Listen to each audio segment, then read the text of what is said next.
Alright, y'all, so I am back with another Bible reading. I know I haven't made one in a couple days, but that's cool. I have been reading my Bible every day, though. I have been going through and reading it. I'm out here again, just right behind our house, and I just wanted to make another video on me reading my Bible. Sorry. I don't really have too much to say today. I just wanted to say that I'm doing good on my progress. Throughout the week, I'm getting a lot of days clean off of my lust, and I'm very happy about that, and all glory to God, of course. And it was kind of funny because today I definitely saw a lot of videos of not only from atheism but from also Christianity, and it was just very cool seeing a lot of the different sides and a lot of the different arguments.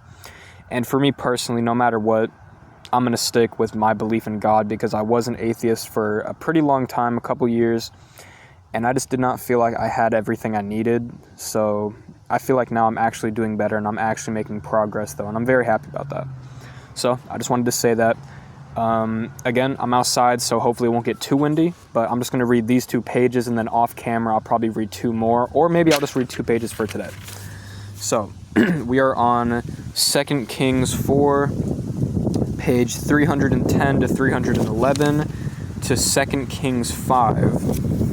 Sorry, as I said, that's getting very windy. We are on jars full of oil. So, let me just start.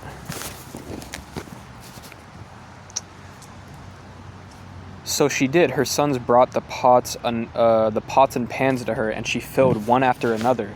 Soon every container was full to the brim. "Bring me another jar," she said to her sons. "There aren't any more," they told her. And then the oil stopped flowing. When she told the prophet what had happened, he said to her, "Go and sell the oil and pay your debt, and there will be enough money left for you and your sons to live on." One day, Elijah went to Shunem. I'm not too sure what that is. Shunem.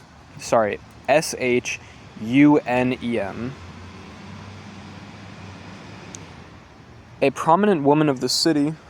Oh, something just fell on my arm. Sorry. Oh, let me sit up a little bit as well so I can see my Bible a little bit better. Okay. A prominent woman of the city invited him in to eat, and afterwards, whenever he passed that way, he stopped for dinner. She said to her husband, "I'm sure this man who stops in from time to time is a holy prophet. Let's make a little room for him on the roof. We can put a..."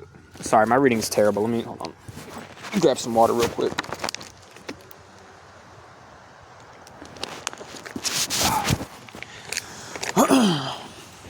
Okay. I'm just going to restart that real quick. One day Elijah went to Shunem. A prominent woman of the city invited him in to eat, and afterwards, whenever he passed that way, he stopped for dinner. She said to her husband, "I am sure this man who stops in from time to time is a holy prophet. Let's make him a little room for him on the roof. We can put in a bed, a table, a chair, and a lamp, and he will have a place to stay whenever he comes by." Once when he was resting in the room, he said to his servant, Gehazi, Gehazi, "Tell this woman I want to speak to her." When she came, he said to Gehazi, Tell her that we appreciate her kindness. Sorry, I did not read that right. "Tell her that we appreciate her kindness to us. Now ask her what we can do for her. Does she want me to put in a good word to her or for her to the king or to the general of the army?" "No," she replied, "I am perfectly content." "What can we do for her?" he asked. He asked Gehazi afterwards. He suggested, "She doesn't have a son, and her husband is an old man. Call her back again," Elijah told him. When she returned, he talked to her as she stood in the doorway. Next year at about this time, you shall have a son." "O man of God," she exclaimed, "don't lie to me like that."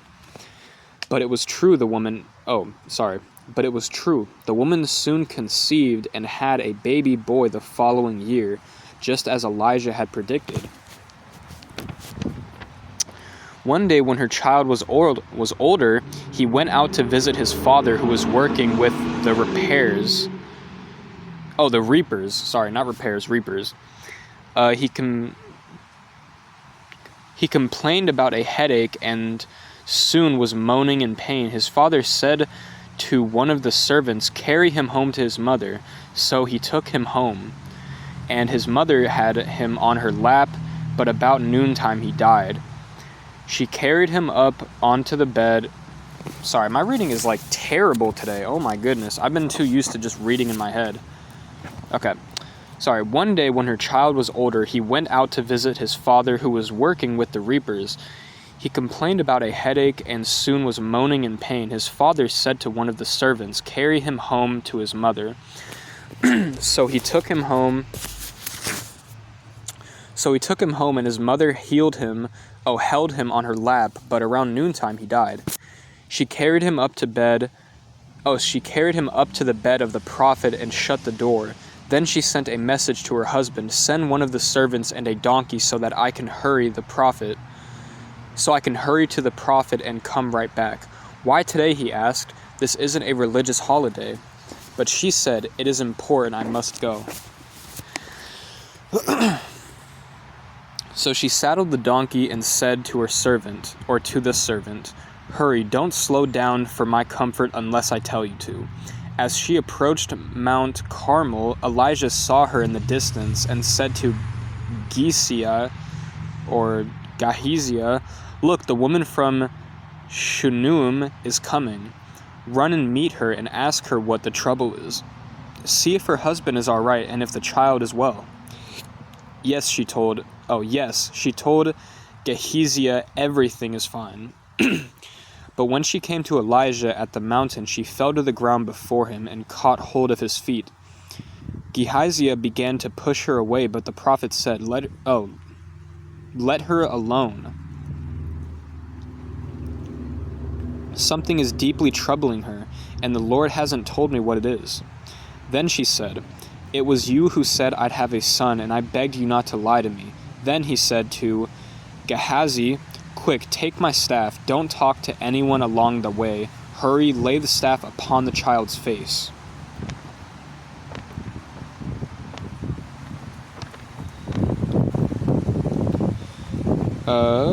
But the boy's mother said, "I swear to God that I won't go home without you." So Elijah returned with her.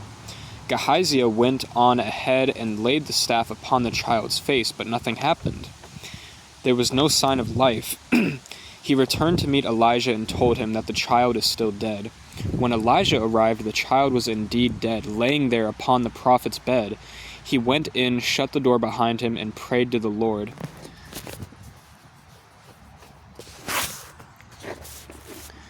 Then he lay upon the child's body, placing his mouth upon the child's mouth, and his eyes upon the child's eyes, and his hands upon the child's hands. And the child's body began to grow warm again. When the prophet went down and walked back and forth in the house a few times, returning upstairs, he stretched himself again upon the child. This time the little boy sneezed 7 times and opened his eyes. Then the prophet summoned Gehazi. "Call her," he said, and when she came in, he said, "Here is your son." She fell to the floor at his feet and then picked up her son and went out. Elijah now returned to Gilgal. But there was a famine in the land. One day as he was teaching the young prophets, he said to Gehazi, "Make some stew for supper for these men." One of the young men went out into the field to gather vegetables and came back with some wild gourds. He shredded them and put them into the kettle without realizing that they were poisonous. But after the men had eaten a bite or two, they cried out, "Oh, sir, there's poison in this stew. Bring me some meal." Elijah said. He threw it into the kettle and said, Now it's all right." Sorry, again, my reading is terrible. I don't mean to, I'm sorry about that.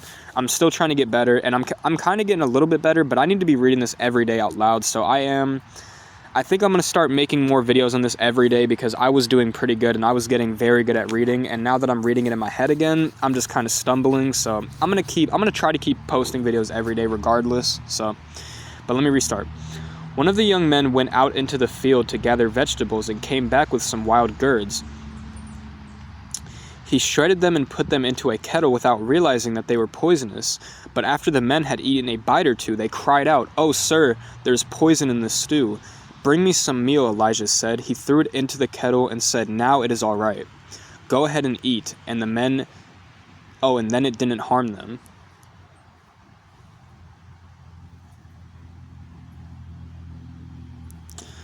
Sorry, there's like a little mouse playing in the bushes over there. One day a man from Shalisha,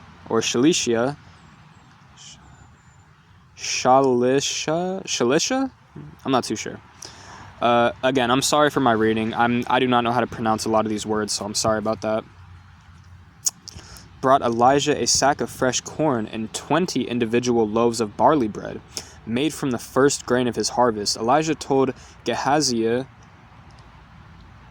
Gehazi. I'm sorry that I keep apologizing as well. I just do not know how to pronounce these names. Elijah had told Gehazi to use it to feed the young prophets. "What?" Gehazi exclaimed. "Feed 100 men with only this?" But Elijah said, Go ahead, for the Lord says there will be plenty for all, and some will even be left over." And sure enough, there was just as the Lord had said. There was just as the Lord had said. Yeah, no, I read that right.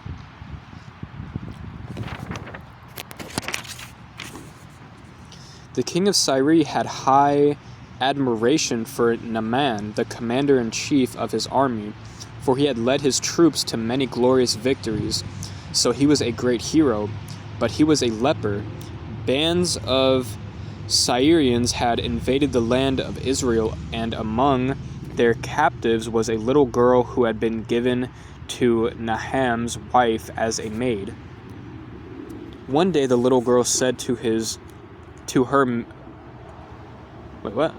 One day the little girl said to her mistress, "I wish my master would go to see the prophet in Samaria. He would heal him of his leprosy." Naaman told the king what the little girl had said. "Go and visit the prophet," the king told him, "and I will send a letter of introduction for you to carry to the king of Israel." So Nahum started out taking gifts of 20,000 in silver, 60,000 in gold, and 10 suits of clothing. The letter to the king of Israel said, "The man bringing this letter is my servant, Nahum. I want you to heal him of his leprosy." When the king of Israel read it, he tore his clothes and said, "This man sends me a leper to heal. Am I God that I can kill and give life? He is only trying to get an excuse to invade us again." But when Elijah the prophet heard about the king of Israel's plight, he sent this message to him. "Why are you so upset? Send Nahum to me, and he will learn that there is a true prophet of God here in Israel." So Nahum arrived with his horses and chariots and stood at the door of Elijah's home. Elijah sent a messenger out to tell him to go and wash in the Jordan River 7 times, and he would be healed of every trace of leprosy. But Nahum was angry and stalked away. "Look," he said, "I thought at least he would come out and talk to me. I expect him to wave his hand over the leprosy and call upon the name of the Lord, his God, and heal me."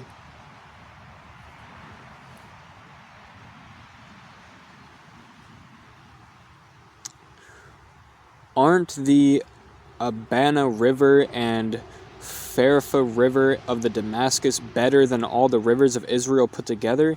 If it's rivers I need, I'll wash at home and get rid of my leprosy. So he went away in rage, but his officers tried to reason with him and said, "If the prophet has told you to do some great thing, wouldn't you have done it?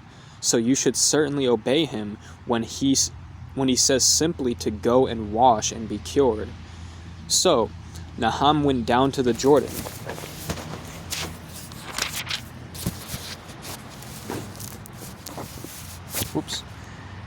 To the Jordan River and dipped himself 7 times as the prophet had told him to, and his flesh became as healthy as a little child's, and he was healed. Sorry, I'm burping a lot. Then he and his entire party went back to find the prophet. They stood humbly before him, and the man said, I know at least that there is no God in all the world except Israel. Except Israel. Now please accept my gifts. But Elijah replied, I swear by Jehovah my God that I will not accept them. Nahum urged him to take them, but he absolutely refused. Well, Nahum said, all right, but please give me 2 mule loads of earth to take back with me, for from now on I will never again offer burnt offerings to sacrifices of any god except the Lord. However, may the Lord pardon me this one thing. When my master the king... sorry, I kind of lost my place. Where was I at? However, may the Lord pardon me this one thing. When my master the king goes into the temple of the god Raham to worship there and leans on my arm, may the Lord pardon me when I bow too. All right, Elijah said. So Nahum started home again.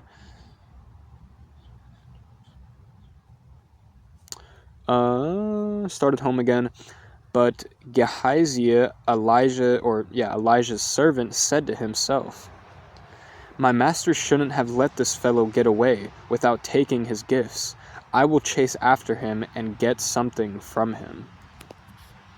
So Gehazi caught up with him. When Nahum saw him coming, he jumped down from his chariot and ran to meet him. Is everything all right? He asked. Yes, he said, but my master has sent me to tell you that the 2 young prophets from the hills of Ephraim have just arrived, and he would like 2,000 in silver and 2 suits to give them. Take 4,000, Nahum insisted. He gave him 2 expensive robes tied up with money. Sorry. Okay, let me just restart that. Sorry about that. 2,000 in silver and suits to give them. Take 4,000, Nahum insisted, and he gave him 2 expensive robes, tied up the money in 2 bags, and gave them to 2 of his servants to carry back with Gehazi. But when they arrived at the hill where Elijah lived, Gehazi took the bags from the servants and sent the men back.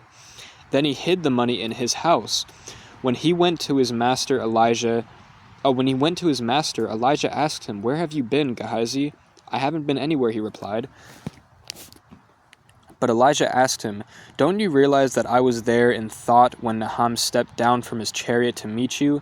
Is this the time to receive money and clothing and olive farms and vineyards and sheep and oxen and servants? Because you have done this, Nahum's leprosy shall be upon you and upon your children and your children's children forever. And Gehazi walked away from the room a leper. His skin was as white as snow.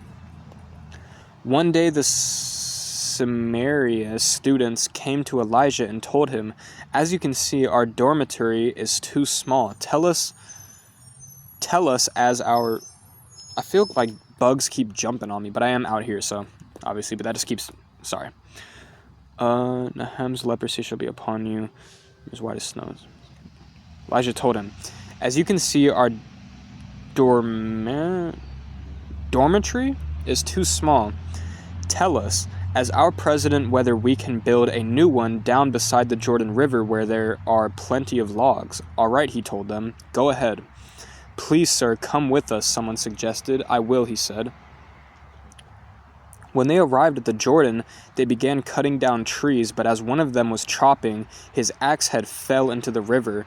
Oh, sir, he cried, it was borrowed. Where did it fall? The prophet asked. The youth showed him the place, and Elijah cut a stick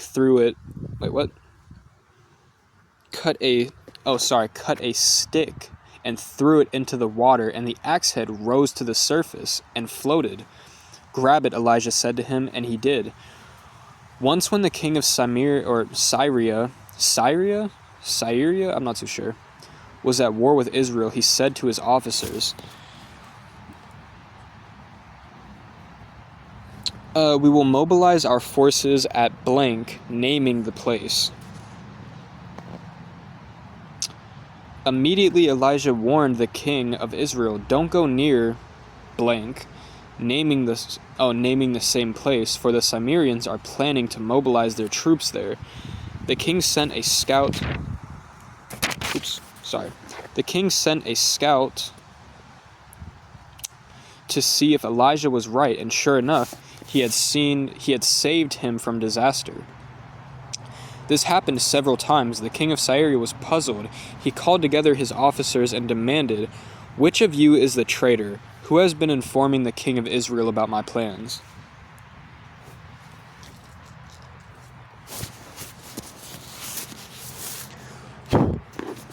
Sorry, anytime a bug jumps on me or anything, I just get really distracted. I'm sorry about that. "It's not us, sir," one of the officers replied. "Elijah the prophet tells the king of Israel, even the words you speak in the privacy of your bedroom. Go and find out where he is, and we'll send troops to seize him," the king exclaimed. And the report came back, "Elijah is at Dothan." So one night the king of Syria sent, I think it's Syria, Syria, not too sure, sent a great army with many chariots and horses to surround the city. Ooh.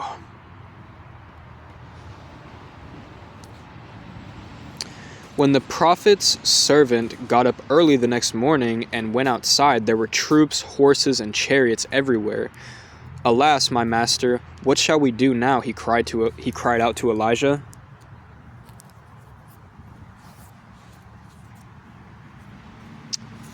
"Don't be afraid," Elijah told him, "for our army is bigger than theirs."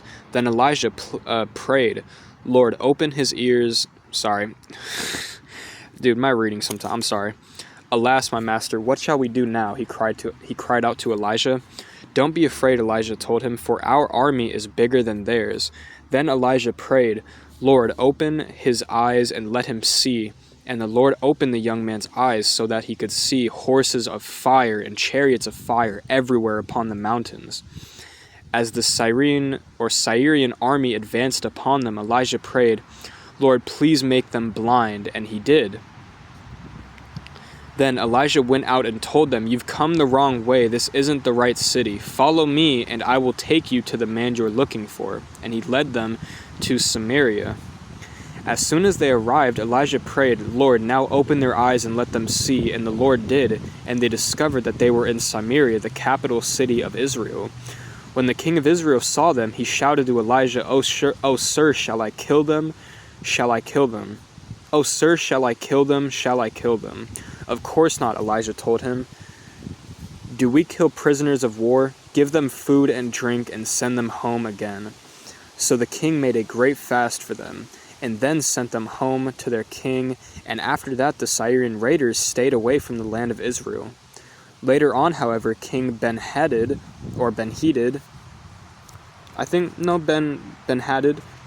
of Syria mustered his entire army, and besieged Samaria. As a result, there was a great famine in the city, and after a long while, even a donkey's head sold for $50, and a pint of dove's dung brought $3. One day, as the king of Israel was walking along the wall of the city, a woman called to him, "Help my lord the king." "If the Lord doesn't help you, what can I do?" he reported. "I have neither food nor wine to give you. However, what's the matter?" She replied, This woman proposed that we eat my son one day and her son the next. So we boiled my son and ate him. But the next day, when I said, 'Kill your son so we can eat him,' she hid him." When the king heard this, he tore his clothes. The people watching noticed through the rip he tore in. Wait, what? Oh, sorry. When the king heard this, he tore his clothes. The people watching noticed through the rip he tore in them, that he was wearing an inner robe made of sackcloth next to his flesh. May God kill me if I don't execute Elijah this very day, the king vowed. Elijah was sitting in his house at a meeting with the elders of Israel when the king sent a messenger to summon him. But before the messenger arrived, Elijah told the elders, "This murderer has sent a man to kill me. When he arrives, shut the door and keep him out, for his master will soon follow him." While Elijah was still saying this,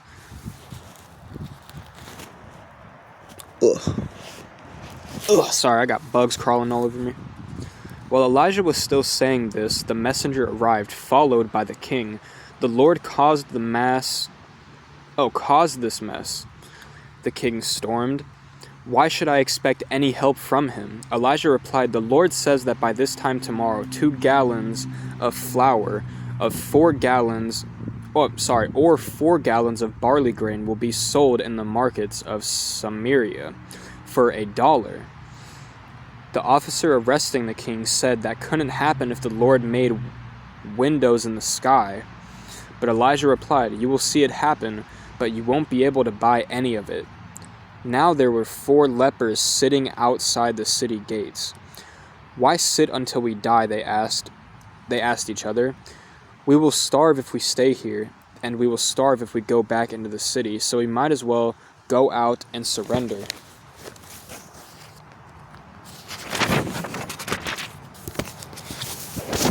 So we might as well go out and surrender to the Cimmerian army. If they let us live, so much better. If they let us live, so much the better. But if they kill us, we would have died anyways. Okay, so this is about a 27-minute video. I'm going to cut it right there. Again, I don't really have anything else to say except I'm very thankful that God let me have another beautiful day of life to try to change myself and to try to be a little bit better than I was yesterday. And I'm going to keep going on this journey of trying to be a better person. Again, if I do somehow get an audience later on in life with this YouTube channel, I want you all to know that I am not a good person in any way, shape, or form. I've hurt a lot of people. I've hurt my own family. I've hurt my own friends. I've hurt myself a lot. And I don't want that to be a thing where people think just because I preach about God that I am a good man and that I think that I'm better than anybody else. I am not better than anybody watching this video, and I am probably worse than you. And yet God has still called me to be better. So if you get anything from that, if you can take anything away from that, good. Because I feel like everybody is called. I feel like everybody has a chance to believe. And I think everybody has a chance to be a better person. And I am trying my hardest because I'm going to be honest. When I was younger, I did not care to be better. I did not care to be a better person. I didn't care about anybody but myself. I was very selfish.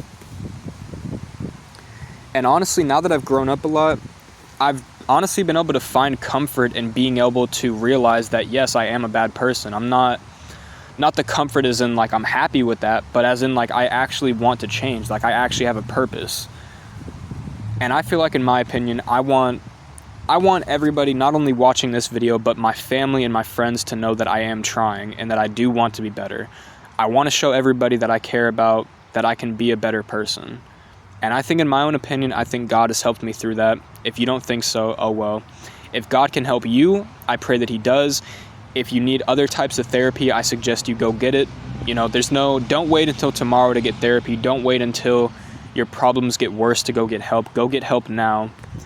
You know, if you feel like you need God, go seek God. Go knock on the door and it will be opened. Again, I just want everybody to know watching this video, this is going to be a whole journey. I'm going to be making gaming videos as well, but most of this channel is going to be a journey on me trying to be a better person, and I want that to be a thing. So I'm going to keep trying. If you're going through the same struggle that I am, I pray everything goes best for you, and I pray that you become an amazing and beautiful person, and I think you already are. So, again, God bless you all. I pray that Jesus comes to all of us, and I pray that we can all be forgiven. But I also pray that we can all try to be better. So, if this video helped you out at all, if it helped to remind you to read your Bible or anything, I'm very happy. If not, oh well. But thank you guys so much for watching, and God bless you all. Peace out.